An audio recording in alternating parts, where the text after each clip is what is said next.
The most terrifying thing my ex-boyfriend ever did wasn't threatening me. It wasn't stalking my house. It wasn't even secretly making a copy of my keys.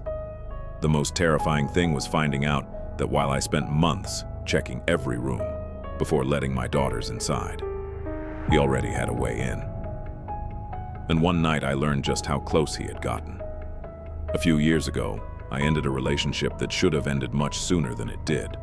At first, my ex seemed normal, maybe a little clingy, but nothing alarming. When I decided to break things off, I expected him to be upset for a while and eventually move on. Instead, it felt like the breakup only made him more obsessed. The calls started first. Dozens every day. If I answered, he'd beg for another chance. If I ignored him, he'd leave voicemails. Sometimes crying, sometimes angry, sometimes both. Then came the text messages. At first, they were about love. How much he missed me, how he couldn't sleep, how he'd never stop loving me. But as the weeks passed, the messages changed. The love turned into resentment. The resentment turned into threats. Some nights I'd wake up at 2 or 3 in the morning and find pages of messages waiting for me. The worst ones described things he wanted to do to me. Things I don't even like repeating now. I lived alone with my daughters. Every threat felt different when I looked at their bedrooms. I wasn't just scared for myself, I was scared for them. Then I started noticing his car. Every morning I'd pull back the curtains before leaving for work, and there it was, parked across the street. Sometimes he'd be inside, just sitting there, watching. Other times the car would be empty, but it was always close enough to remind me he was still around.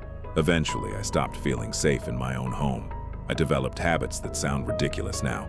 Before opening the front door, I'd look through every window. Before going to sleep, I'd check every room, every closet, every lock, every window. I was constantly waiting for something bad to happen.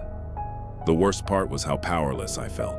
I went to the police multiple times. I showed them messages. I explained everything. But because he hadn't physically harmed me, there wasn't much they could do.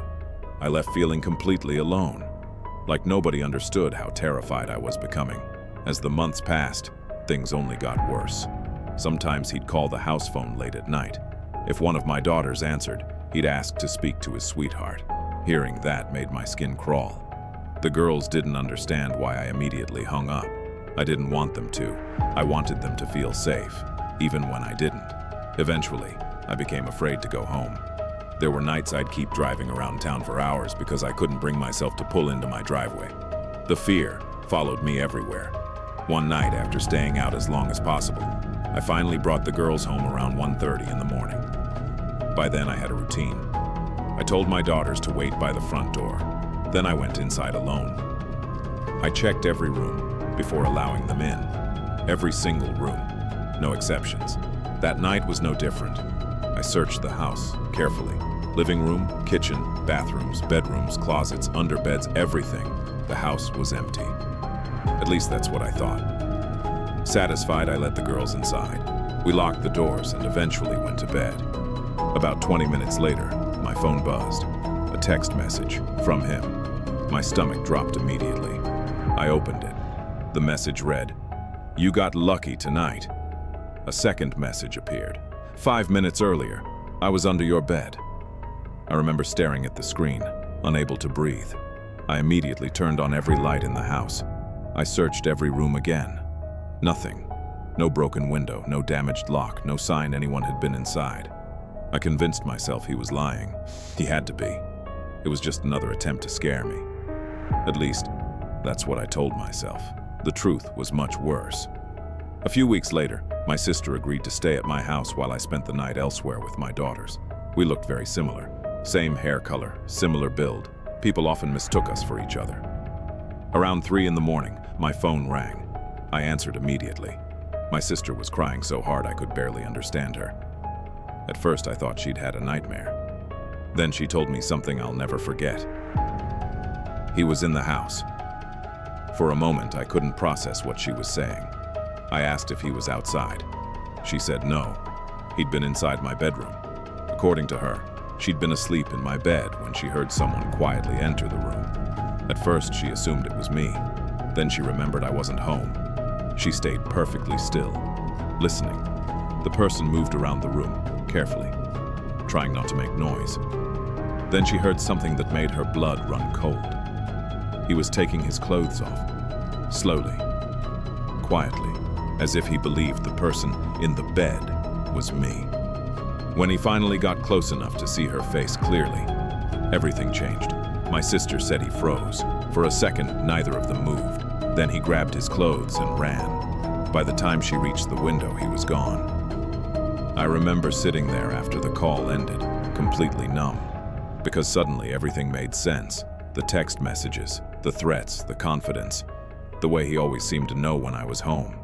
He hadn't been breaking in. He didn't need to. At some point during our relationship, he'd secretly taken my keys and made copies. The realization destroyed me. For months, I'd been checking doors and windows. For months, I'd been searching every room. For months, I'd believed my house was protecting us. The entire time, he had his own key. After that, I changed every lock immediately, every key, every security measure I could afford. But the fear didn't disappear.